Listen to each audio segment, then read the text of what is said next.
Assalamualaikum warahmatullahi wabarakatuh. Saya Faiza Desandra Sila dari 12 MIPA 1 absen 14. Hari ini saya akan mewawancarai ayah saya mengenai pemerintahan di Indonesia pada masa Orde Baru. Langsung aja yuk kita wawancarainya. Alhamdulillah, sekarang saya sudah bersama ayah saya tercinta, Bapak Insinyur Zulkarnain, yang dimana beliau merupakan kelahiran pada masa Orde Baru tahun 1968. Di sini saya mencoba untuk mewawancarai beliau seputar pengalaman beliau menjalani kehidupan pada masa Orde Baru. Untuk mempersingkat waktu, langsung saja yuk kita tanyakan beberapa pertanyaan kepada beliau. Bagaimana kabarnya ya, sehat? Alhamdulillah sehat. Ya, izin bertanya mengenai pemerintahan di Indonesia pada masa Orde Baru boleh? Silakan. Yang pertama, apa definisi dari Orde Baru bagi ayah? Definisi Orde Baru adalah suatu tatanan kehidupan berbangsa dan bernegara yang diletakkan kembali berdasarkan Undang-Undang Dasar 45 dan Pancasila sebagai pedoman dalam menjalani kehidupan berbangsa dan bernegara di negara kita tercinta ini, yaitu Negara Kesatuan Republik Indonesia. Oke, selanjutnya bagaimana kehidupan yang ayah jalani pada masa Orde Baru itu berlangsung? Pengalaman saya dalam menjalani kehidupan di masa pemerintahan Orde Baru adalah seperti dapat saya rasakan bebas menjalani kegiatan keagamaan seperti dalam merayakan hari-hari besar keagamaan, bebas mengeluarkan pendapat, kita juga menjalani kehidupan kegiatan bermasyarakat itu berasaskan sikap gotong royong, ya, itu kita merasakan bagaimana pembangunan itu kita rasakan. Mungkin ini akibat sangat panjangnya masa pemerintah Orde Baru itu, yaitu dari tahun 1966 sampai dengan 1998. Mungkin di beberapa daerah itu akan terasa bahwa pembangunan itu cukup pesat dilaksanakan. Itu tertuang dalam program pemerintah yang dicanangkan dalam Pelita, adalah pembangunan 5 tahun. Oke. Apa saja perbedaan yang ayah rasakan pada masa Orde Baru hingga reformasi saat ini? Perbedaan yang signifikan yang saya rasakan adalah di mana nilai tukar dolar terhadap rupiah itu sangat rendah, sehingga kita sebagai masyarakat itu bisa menjangkau harga-harga bahan pokok untuk kehidupan kita. Oke, bagaimana kondisi ekonomi di Indonesia pada masa Orde Baru berlangsung? Saat Orde Baru berlangsung itu sejak tahun 1966 sampai dengan 1998, di mana perekonomian Indonesia itu maju sangat pesatnya. Namun itu diiringi dengan praktek korupsi yang cukup besar, sehingga terjadi kesenjangan dalam masyarakat kaya dan miskin.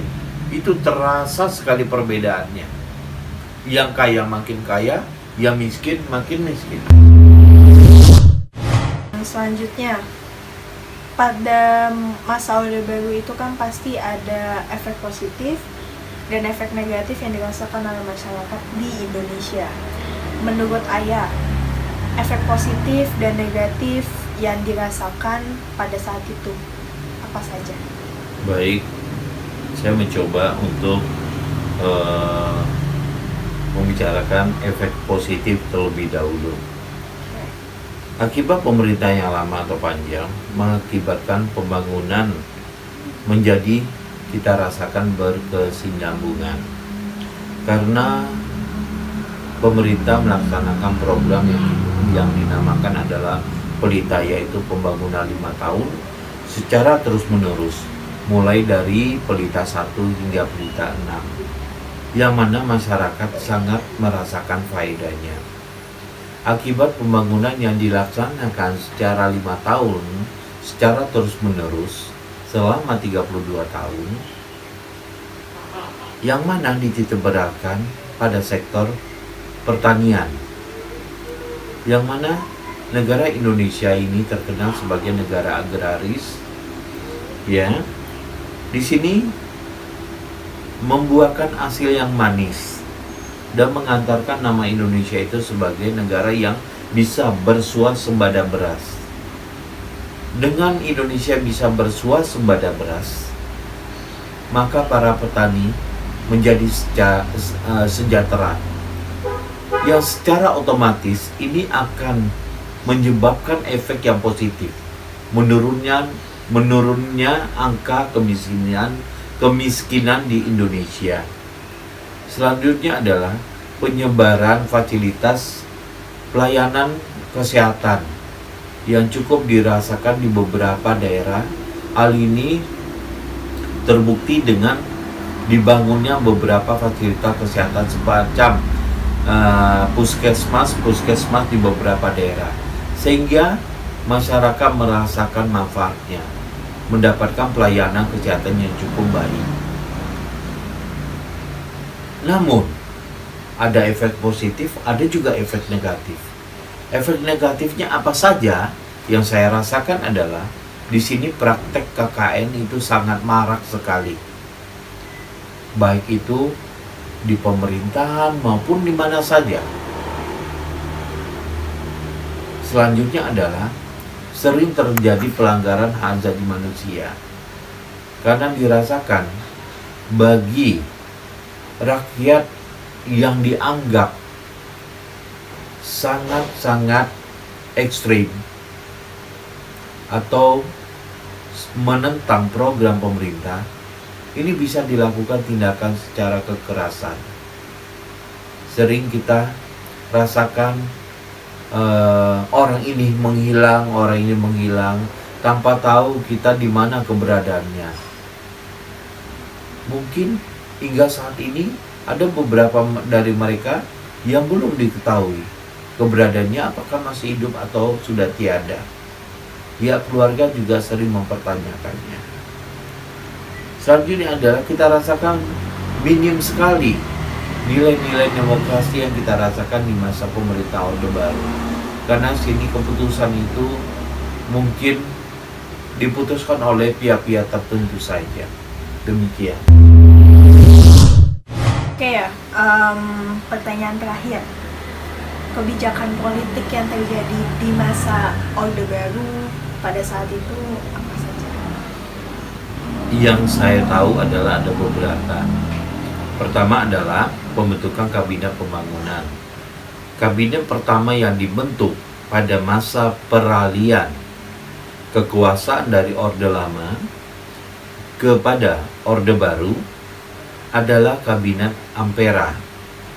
Tugas dari kabinet ini setahu saya adalah menciptakan stabilitas politik dan ekonomi sebagai syarat untuk melaksanakan pembangunan nasional. Kedua adalah penyelenggaraan pemilu tahun 1971 yang mana selalu didominasi oleh kemenangan satu partai aja, yaitu partai politik Golkar. Selanjutnya adalah penyusutan partai